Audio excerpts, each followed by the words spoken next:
Hi, it's me, JC, back with another Ceramic Hour live stream. We are still underglazing. We've got some bunnies and cats over here. I think we'll probably have time to get maybe like one or two of these chickens underglazed. So let me see.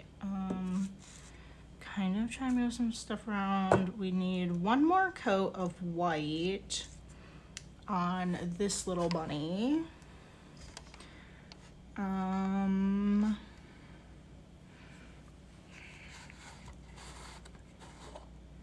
then we're kind of just jumping around doing the noses on a bunch. Have to do some touch-ups here. I think probably once we have all of the white coats on here, I'll go over it with some black and just touch those up. I think I'll just use like a smaller brush maybe for the white on this. Let me see, how can I move things around? I don't know why, but my camera, I guess that's just kind of like how it's set up. This new camera I have, or not the camera, the like my phone holder. Let me see, what direction should we go in?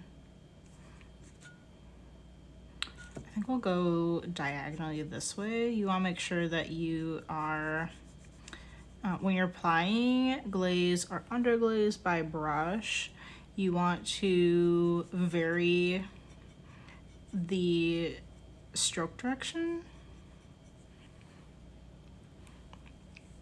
Because if you only went in one direction, then like it's going to build up in certain spots where it overlaps, and it's going to be thicker, and then it's going to show the areas where it's thinner.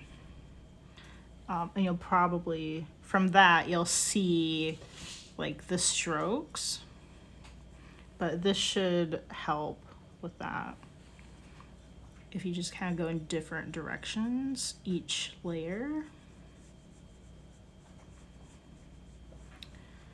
I feel like I was saying something and then I was like, oh wait, maybe I should like mention this.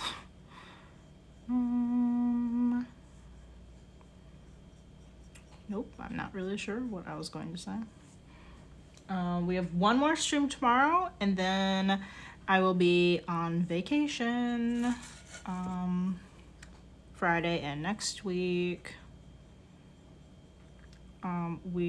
Jason and I are flying out to Michigan, and we're going to visit my mom. I'm from Michigan.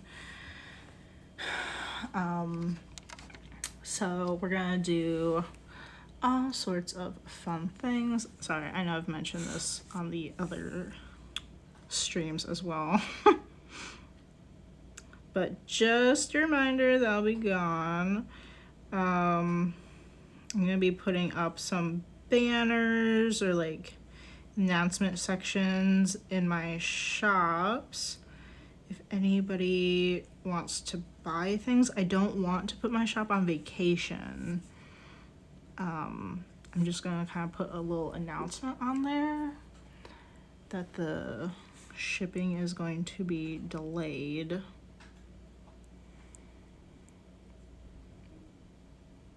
Because last time I put my shop on vacation, it like ruined my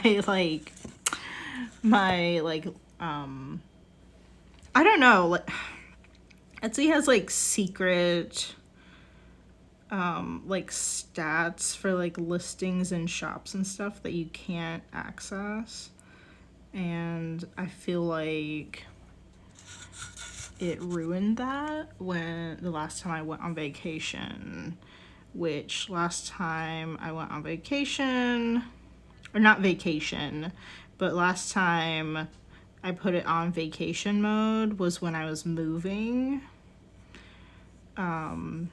across the US.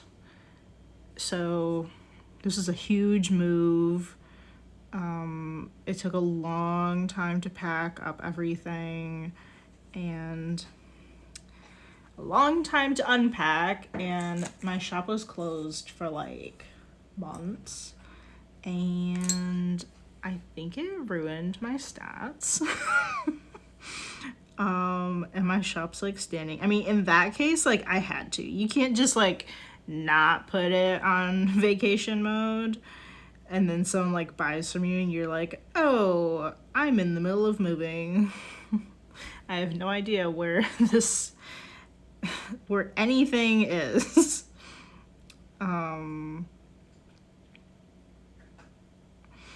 So, I mean, that's definitely an issue. So like I couldn't like avoid it really. I guess if I really wanted to, I could like figure something out. But I was just like, I'm closing the shop temporarily and then reopening it later, and that was, I don't know.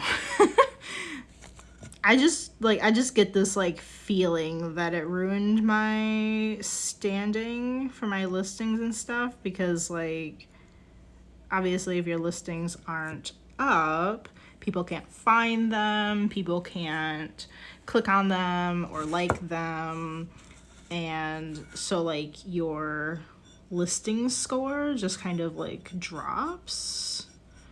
And your listing score is not something that you can see or get access to. It's just something Etsy does like internally. And it's kind of like your listing score, all these kind of different metrics and stuff add up to tell the algorithm like if it should show your listings to people or not. Obviously it only wants to show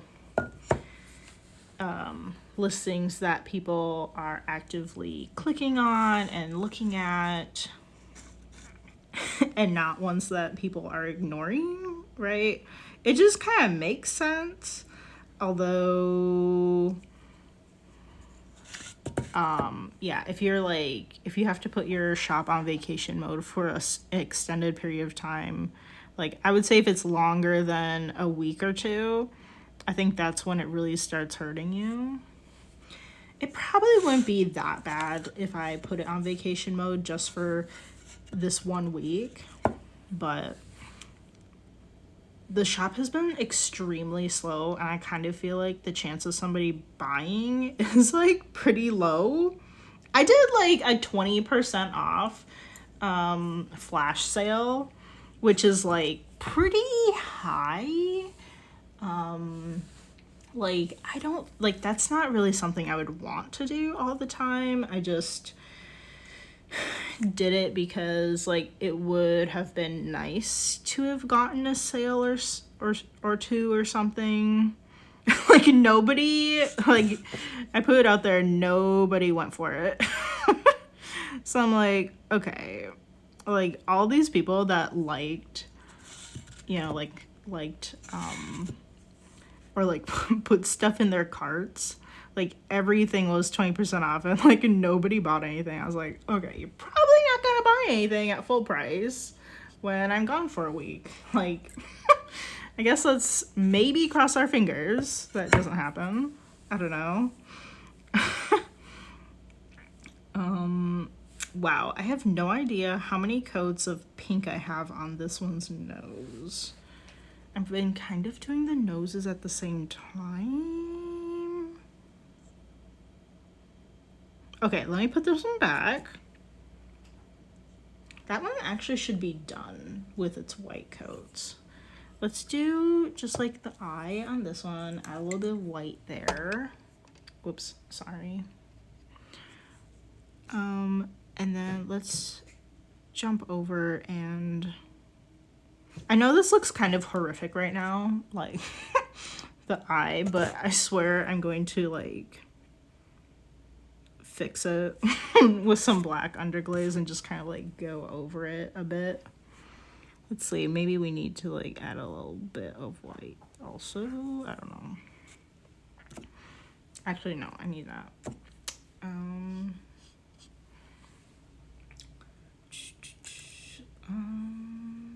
think I want to use my itty bitty brush for this. Let me just close my white for now. Grab my pink, and then I've just been moving all over the place, just doing all of the noses at the same time. Yeah, I think this one has a lot of pink on it. It's probably good, other than I kind of want to touch up both of like the edges for the pink and the eye. Same thing here. I know the eyes look pretty scary, but these ones are not done. It just has one. That's what it looks like when it has one coat of the white on top of black. Yeah, I was thinking about mixing up a green for this cat's eyes. I'm gonna mix some of the green with the white and find like the right color for that, and then I'm gonna put that on top of this. But I thought like it's gonna be a mix. The base color is probably not even going to be seen, so kind of doesn't matter if that one's white. I feel like sometimes that's how I'll mix my underglazes, so it's not exactly a mix, like physically mixed. I'll just do like, you know, like maybe every other coat is one color and then the other coats are a different color.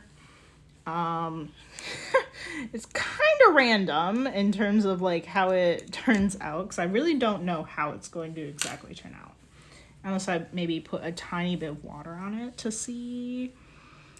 Oh wait, shoot, we need to do this bunny. Actually, we have a couple. This bunny and the white ones need pink on their nose.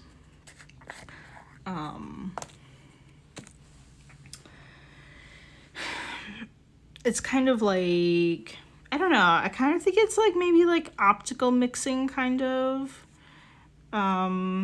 because each layer of underglaze is probably pretty transparent. That's why you put like multiple layers on top of each other to make it more opaque.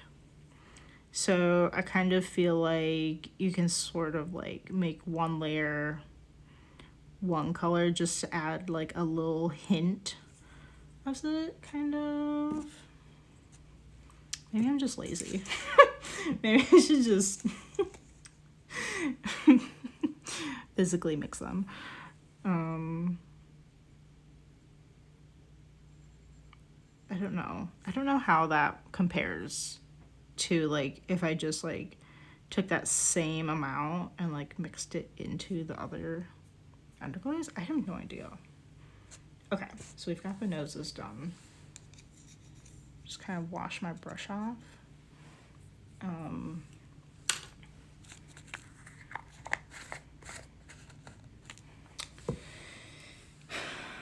Okay, so that one bunny is pretty much done. This cat can use, I would say generally I put 5 coats of underglaze on my pieces, although most people will only do 3. But I really like an opaque look, so that is what I do. And I use these little sticky note things to tell me how many coats I've done on it. I think I have like maybe some dust on here. I don't know. Okay, so we've got 3 coats done for this little cat.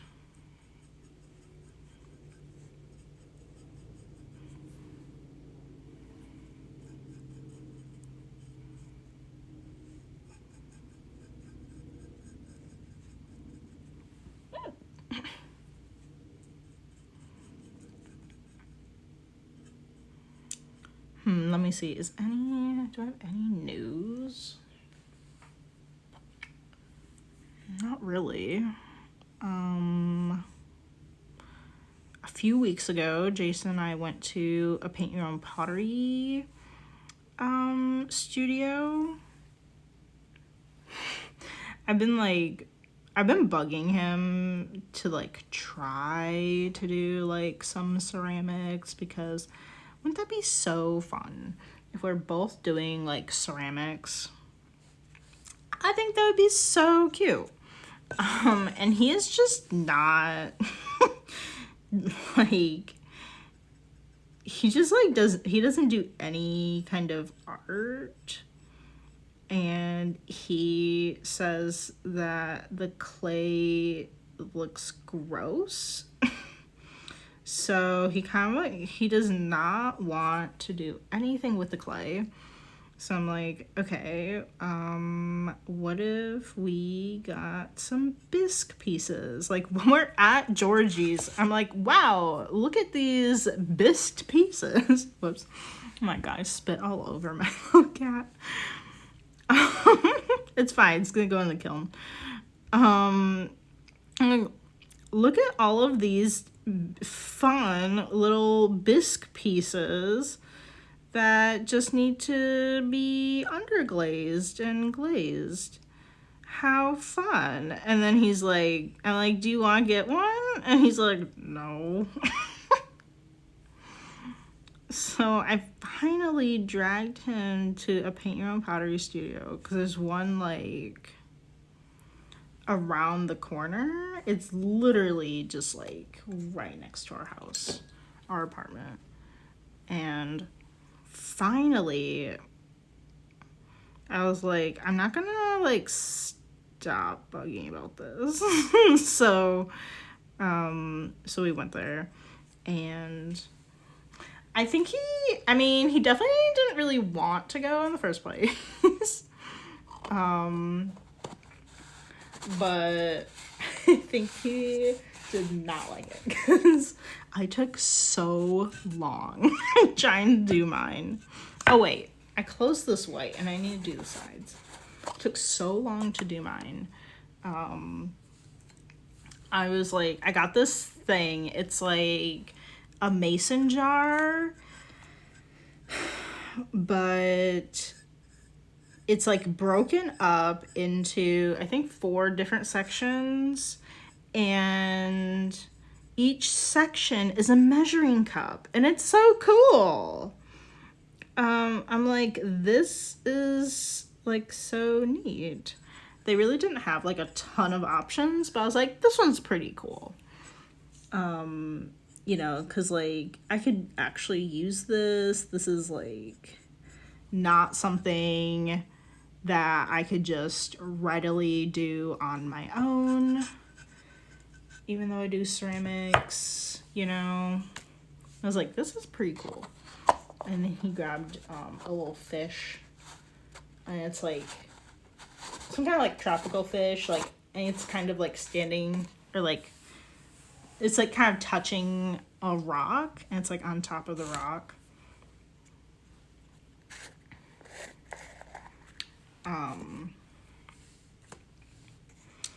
So let me actually wash this brush, I think. But oh my gosh, I felt really bad because it was taking so long, but I spent so much money on it, like, because I knew he didn't really want to go. I paid for it. It was so much money. So much money. I do think they're really fun, like the paint your own pottery places, but holy cow, that is expensive. So I was like, I really want to just like leave, but I was like, but I spent so much money on this thing. I don't want it to be like, I don't want it to like turn out bad, because like, you know, because if you don't put like enough layers on, I did minimum like 3 layers of everything. And Jason was just like sitting there dying of boredom. And I'm like, you know, if you agreed to do this at home, you wouldn't be bored right now. Like, we would be at home, you could play video games and watch TV. But did you ever agree to that? Nope. So I couldn't take it home. Like, like they have Stroke and Co. and it's like Underglaze, but it kind of like turns into a glazed coating when it's done. Like, you don't have to put any glaze on it. And I don't have that stuff. Also, but I don't know. I don't know if they just let you come back and finish it. I have no idea. But I definitely didn't really feel like that would happen.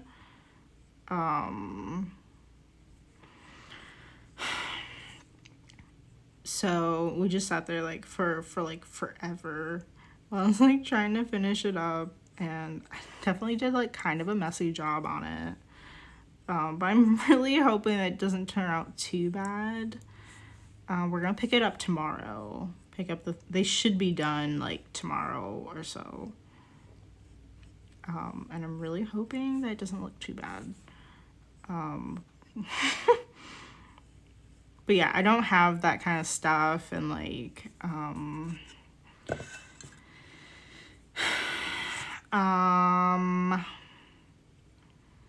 yeah, I don't think they would just let you take it home. Unless like you're just gonna like take it home and then like fire it yourself. But like I can't do that because they do a low firing and my studio doesn't do that. They only do like a mid-range firing. Yeah. So I was like, gotta finish it. But what I was doing was this is why it took so long, because I had this, like, my wonderful idea was to do it like a jar. You know, like people put like lemonade in mason jars and stuff. And I was like, wouldn't that be cute? But like I kind of wanted like a fun, like, I was kind of thinking like something fruity, like a fruity design. So I was like, well, it could be like sangria, and it has like all these fruits floating around in it. And I was like, wouldn't that be so adorable? So I painted on like so many different fruits. And that's why it took so long to do.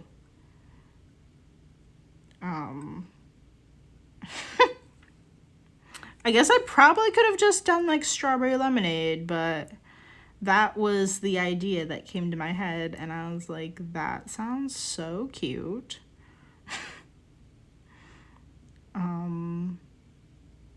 Yeah, so I'm just hoping that it looks like pretty okay, although I'm really worried that it looks like really bad.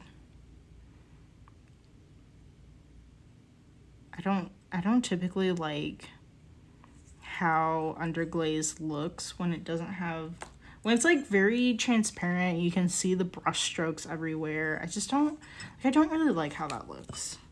That's why I put so many layers on mine.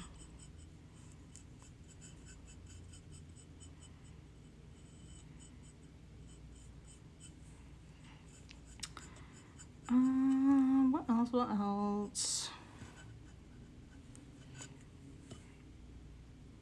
I should use a small brush for that one spot.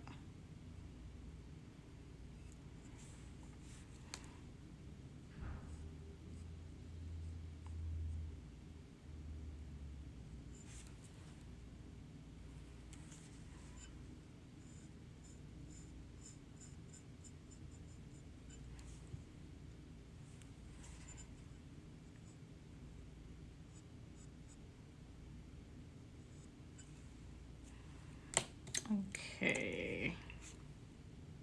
Yeah, I think I just put brown on this one.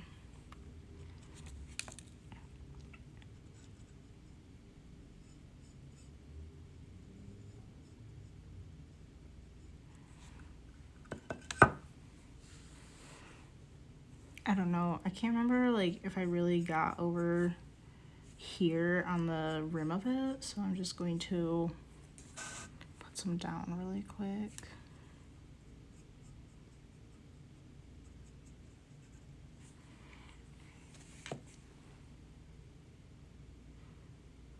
Okay, I think that is good for the brown, and then we'll move over and do the black for this cat. But I want to wash my brush off. Actually, both of them.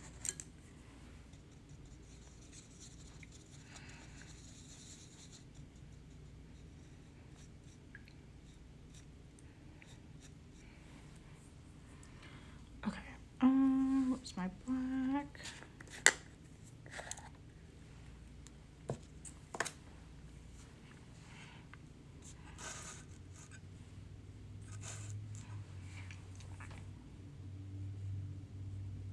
And then once we have all the colors down for this cat, which direction? Okay, we're gonna go this way. Then I'm going to do the eyes last. I know they look pretty horrific right now, but we are not done. This is why, like, if you ever like see an artist like in progress, like making something, this is why they're always like, oh my god, it's not done yet, like don't look, because like some of these look pretty horrific without their eyes done.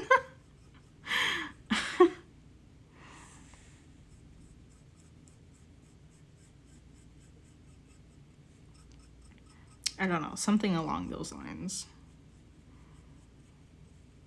There really is a lot to be said about like the finishing details that go on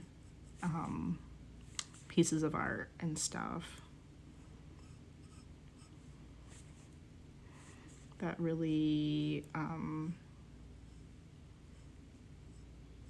you know, that really make a big difference, especially in like, I don't know, painting and drawing kind of things, or I don't know, something like that, maybe. I don't know, maybe most things. Some ceramic pieces look like pretty boring until you, I mean, just like these things for one, if there isn't any underglaze on, it's like, oh, okay, like that's boring. Up until you actually get like all the stuff on it. Or like the way some people like decorate their pieces with like maybe, I don't know, I would say like maybe like the gold luster, which is an overglaze. So that goes on, like any overglazes go on last. And I don't know, like sometimes things look, like I try to imagine how they would look like without like the gold, or maybe like a pearlescent finish. And it really is like pretty different. Like, adding like some gold to your piece, I feel like a lot of the time really elevates it. Some people I feel like put, I don't know, some people I've seen put like way too much, and it's like, okay, like I feel like you could have gotten like a better effect by not putting that much on, but like I think for the most part it's like really elevated.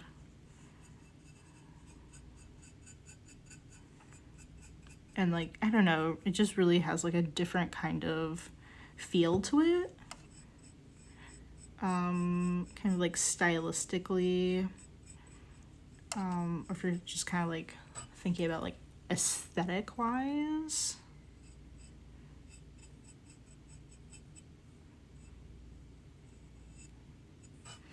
I want to do overglazes. I just have not really like, I don't know. Well, for one thing, I think I would need like an entire batch to bring at the same time. So I would have to kind of like figure out like which pieces I would want to add things to, make sure I have like enough pieces to do that. And I don't know. I don't know if they're like, I don't know. Or maybe I should make pieces with that in mind before I start working on them. I mean, definitely I have a few things that like would make sense and wouldn't look like an afterthought.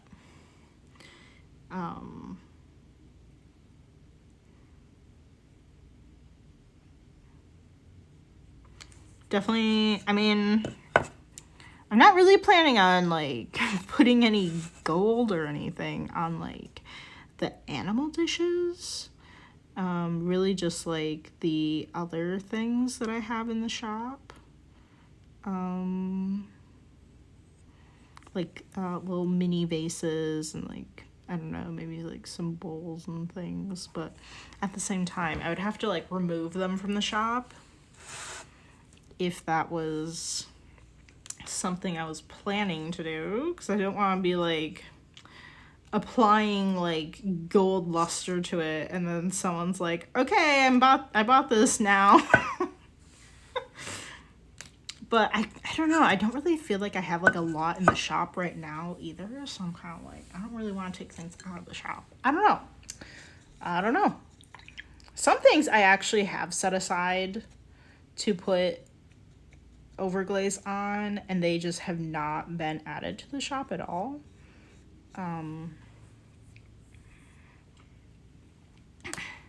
So, I mean, I don't know.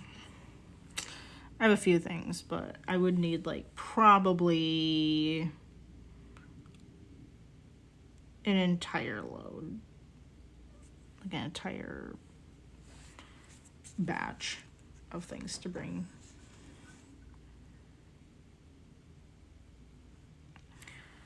And I'm pretty sure I have all the things to do it. When you do overglazes, you want to have brushes set aside for each type of overglaze, and you should, like, I can't remember why, I think it's like a contamination thing, but it's just like kind of best practice that like, oh, if you like, this is your, you know, gold luster brush, don't use it with your underglazes or glazes, like it's only for the gold luster. I think it's just best practice kind of thing, so that you're not contaminating your bottles of luster. The luster is like really, I mean, I don't know how much the like white gold is, but I don't know. They're like, for some reason they're like 3 golds. One of them's white gold and the other 2 are like normal like yellow golds. But they're expensive. Where's my thing? Okay, let me put that over here. So I don't know, I think it's just like best practice, because like I think like a tiny bottle like this big, but I think that's including the cap. It's like, I don't know, like $80-$90. So yeah, you definitely would not want to like ruin it in any way. It is real gold that is like in there. That's why you can't put ceramic pieces with like the gold on it in the microwave because it is real gold. It's just kind of like suspended in whatever it's suspended in. And then that suspension stuff, it just kind of like burns away in the kiln when you fire it.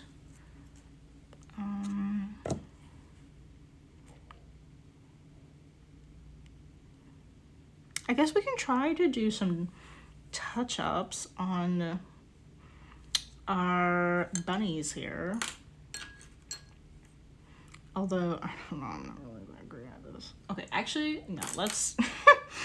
Because it's kind of like, it's hard for me to see when I'm trying to get the camera to be able to see what I'm doing.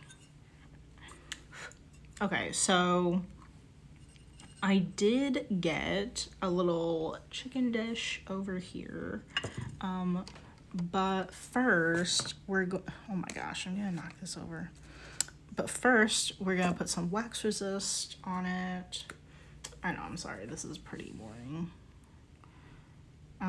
Actually, I brought 2 chickens over because I think we're just gonna do like really easy, quick white underglaze washes on it.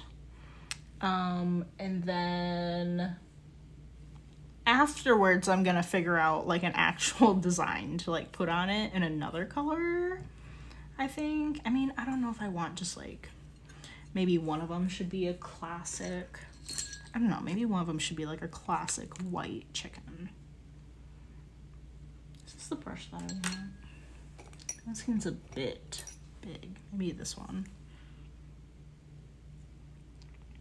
I don't like the boring, like the boring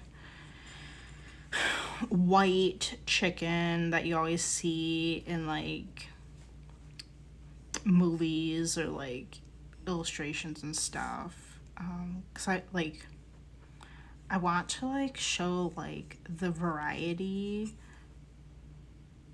of like,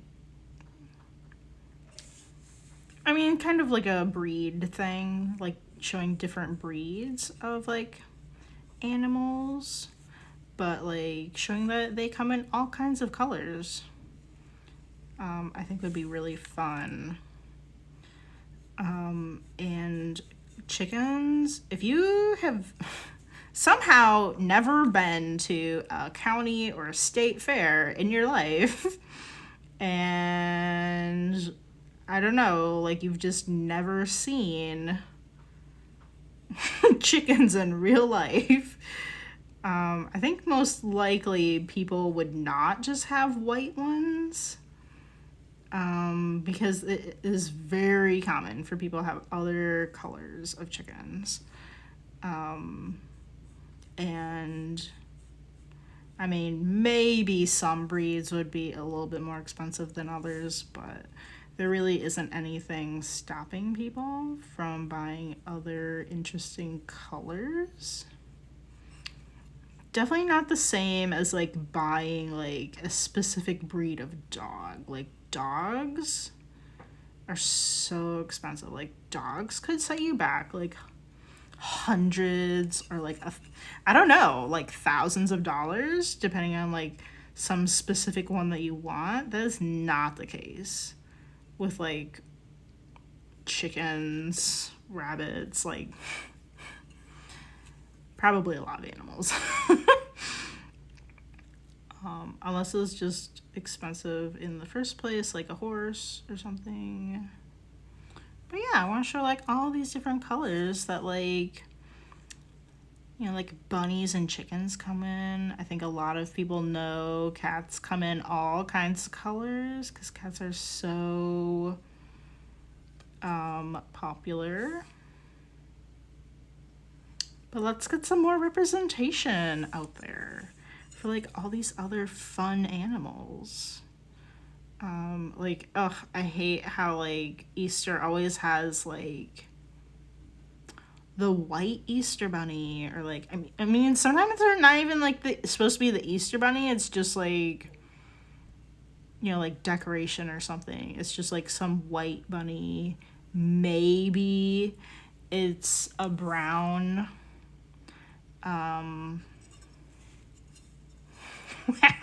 What's the word? Not feral. I mean, I guess it's kind of feral, but like the, you know, just like the brown, like boring brown bunny. Bunnies come in so many fun colors. So many. Now I wouldn't say that mine have any particularly interesting colors, although I think queso is interesting because he's a mix, but he looks like he's mostly like a purebred, but his color doesn't come in that. Like his breed doesn't have that color as a purebred. So I think it is a little interesting. The vet commented that he has a very interesting color. He's just white and he has orange spots, which is doesn't really sound interesting. I mean, I think I really like his color. He's super cute. And then Emmy is white and she has like light gray spots. So they're not like crazy or anything. I think they're super cute. I accidentally bought queso at the mall. Who knew the mall would have adorable little baby bunnies? Who knew? And then I bought Emmy off of Craigslist in another state that I didn't live in. That was like 3 hours away.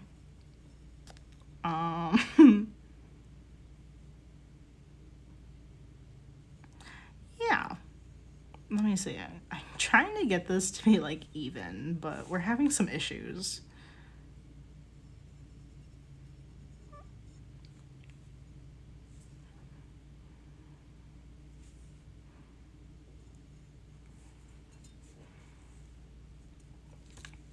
Something I really like about the chickens are some of the like black ones kind of have like this shine to them that is kind of like green. I think that is like super cool, but I can't imagine like figuring out how to get that to show in like in like the glaze or something. But those are super cool. I think some ducks are like that. I really don't know much about ducks, but I think there are like certain ducks where like the black, if it is shining in the light and kind of like moves, like you can see it kind of has like this like green tint to it. So cool.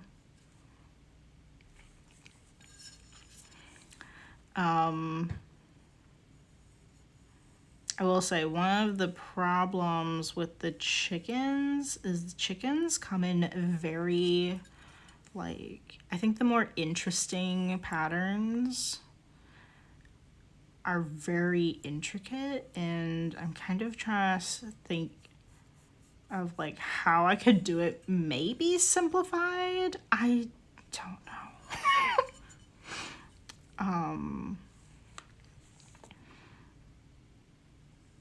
I'm just like, I want to be accurate, but I also don't want to spend like forever on this, because it's either like, I feel like chickens are either like really easy, like it's like, oh, like it's just like one solid color of this, or it's like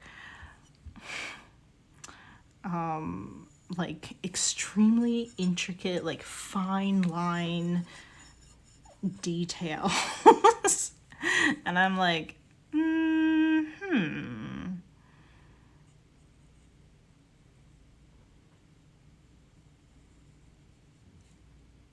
But I don't just want to do like the super easy ones, like exclusively. Because I think like sharing sharing my work on, well, like anywhere really, but like Instagram, Pinterest, like like if you do like more interesting stuff that like people aren't doing, like I think it's, people want to like share that more. And I want to get my name out there, so I don't want to just do the super easy ones. I mean, maybe we'll include some, because like some of them are like, I mean, it's like really common to have like a white chicken, a black chicken. There's this one color called like red. It's kind of like if brown was also like maroon, kind of. I don't know, somewhere it's kind of maroon-ish, but like very dark and brown at the same time. That'd be like a Rhode Island red. I don't know if that's the only one that comes in that color. I don't know. I don't know like a ton about chickens. I put all of my 4-H learning into bunnies.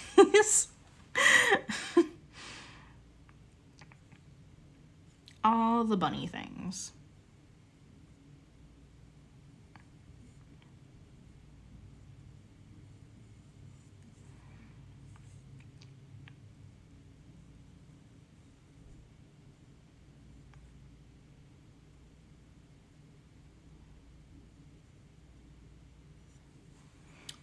Okay. Sorry, I know this is not extremely exciting, but it is really helpful for me to put on this wax resist so that the glaze and underglaze don't go this far down the pot. I mentioned this earlier, but it's super easy to apply this to round things. You can just like throw it on the wheel, and it's really like just seconds. You can have your wax on your pot if it's round. Of course, this wouldn't work.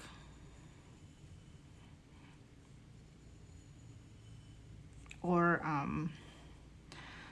sometimes there are little nooks and crannies that are really hard to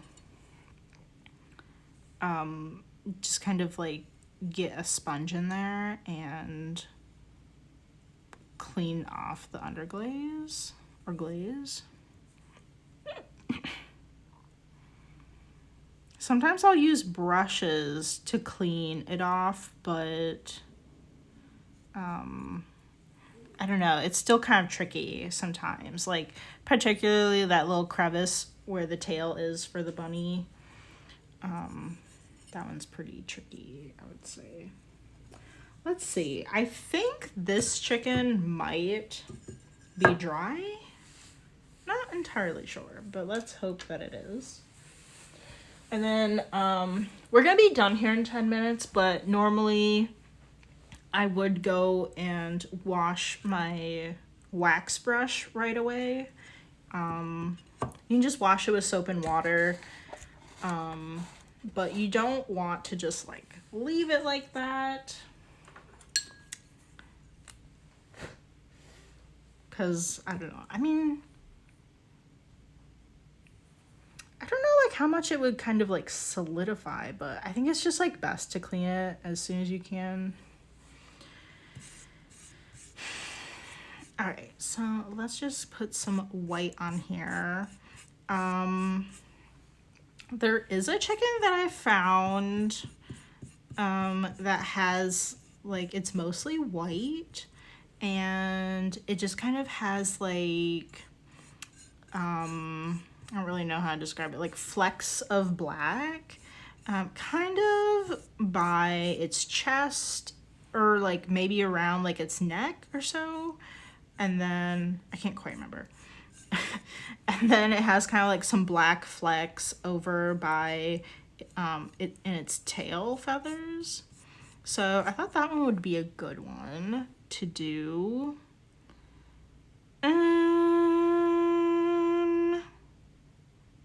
How should I do this? I suppose I'll just put white all over here, and then when we're done with the white, we'll just go over it with like the red for the comb and the wattles, and then do like the beak after that.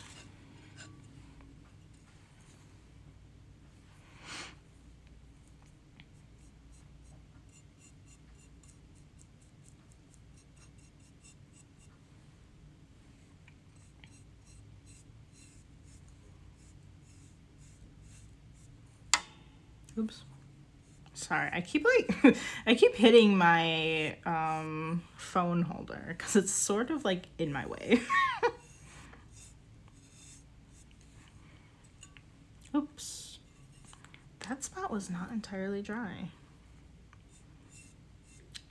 It's also pretty important, like, I think if, you know, if I wasn't like on the stream and I was just working on my own here, I think it's good every once in a while to wash any glaze or underglaze off your hands, because just as a reminder, your skin is an organ and it will absorb whatever is on it.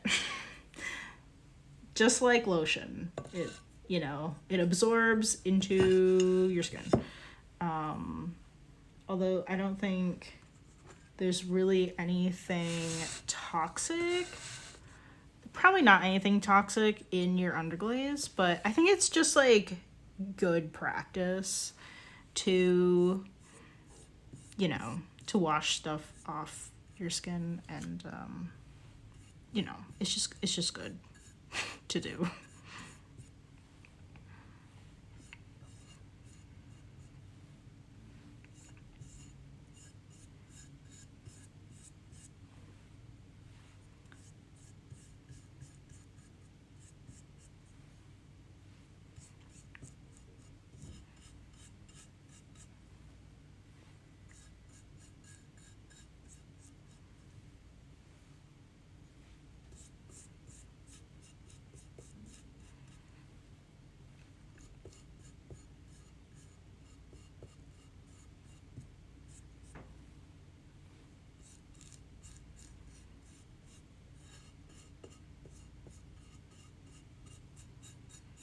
Yeah, I should make sure I get the rim of this. Like right now, I literally cannot see where I put the underglaze. Like, there's something different about this white compared to my last one. I'm just like, I just cannot see it after I put it down. Just like, slightly having some trouble. So I think it's like, it's just ever so slightly not like pure white, and it just kind of like, it just looks exactly the same as like the disc.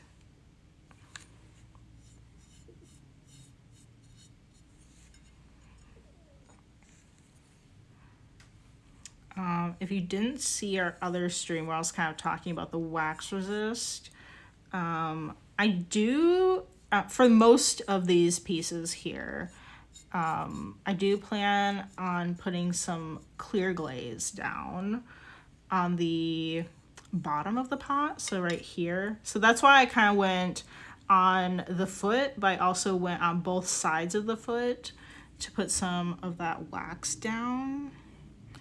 I try to do that if I can. Sometimes when I'm carving, I don't quite leave enough room maybe to put glaze there. But I think these ones are fine. One of these bunnies doesn't have any, doesn't really have enough room for me to put a glaze on the bottom. Let's see. Well, maybe I can get another coat on this one real quick.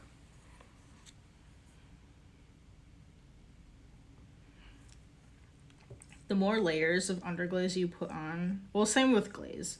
The more layers you put on, the longer it takes to dry. So typically it soaks in like just right away, because the bisque is very porous.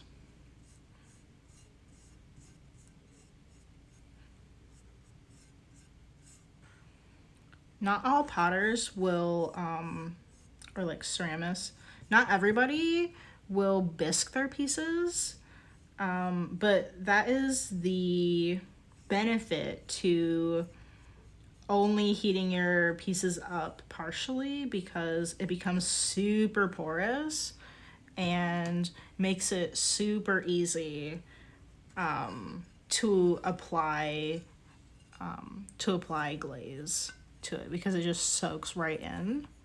But some people will just skip the bisquing phase, which is not very common. And I don't think any studio would do this. It's just like people that are working with their own kiln. They might just like skip the process to like maybe like save some money from not doing a second firing. And they'll just like put glaze on their bone dry piece, which would be particularly tricky if you're trying to put underglaze on it, I feel like. Maybe. I have no idea. I've never done it before. I just kind of feel like it would be tricky. So there's a fun fact for you if you didn't know that. Pretty common thing for people to know. But yeah, I don't know. I might have some like non-artists just watching my process on here. I have no idea. But I think like, I don't know like ratio wise, but I feel like the majority of people that are doing ceramics are firing twice.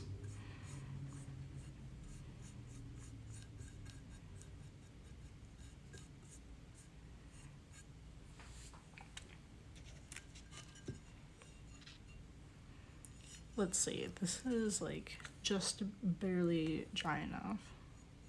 See, it dries like so quickly, even though we've put on a second layer.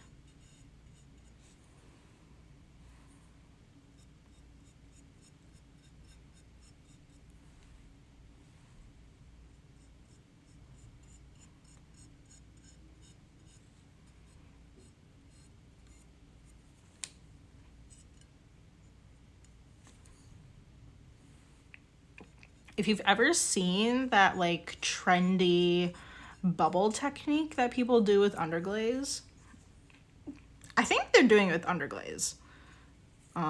Because typically it's like colored.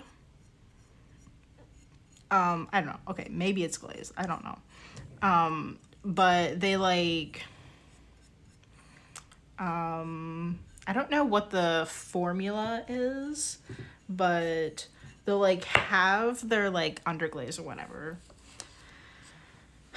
in like some kind of cup, and then you like mix in like, I don't know, I think it's like dish soap and like, I don't know, some other things, and then you can actually like, you put a straw in it and then you hold that cup like over your piece, and then you blow bubbles into it with a straw, and then the bubbles like fall on your piece.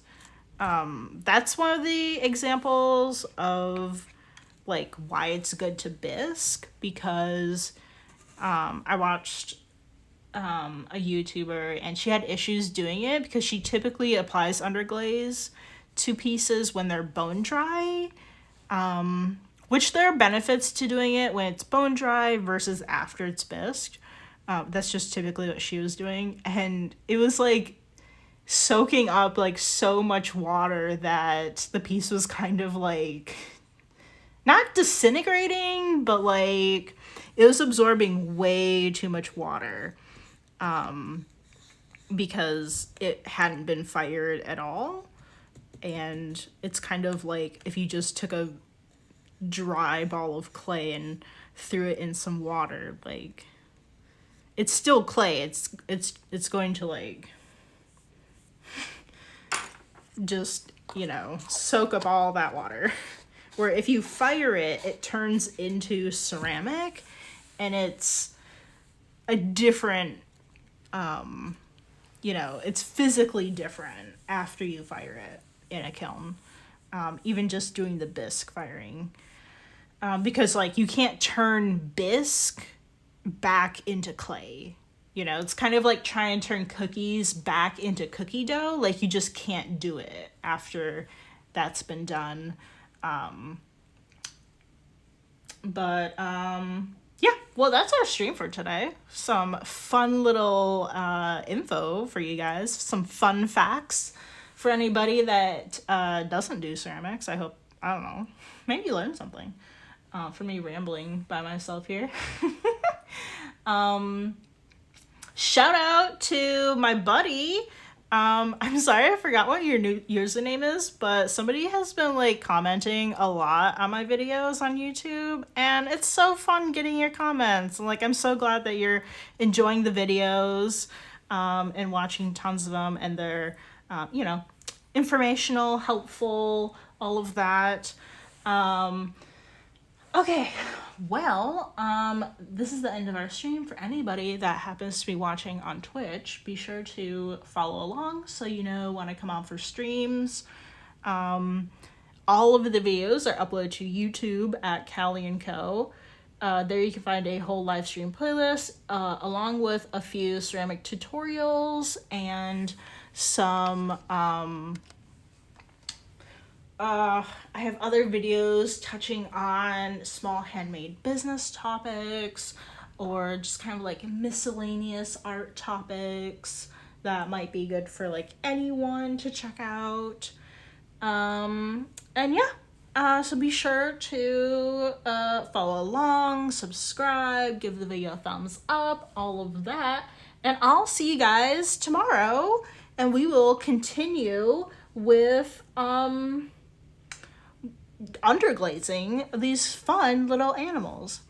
All right, well, have a great day, and I'll see you guys later. All right, bye.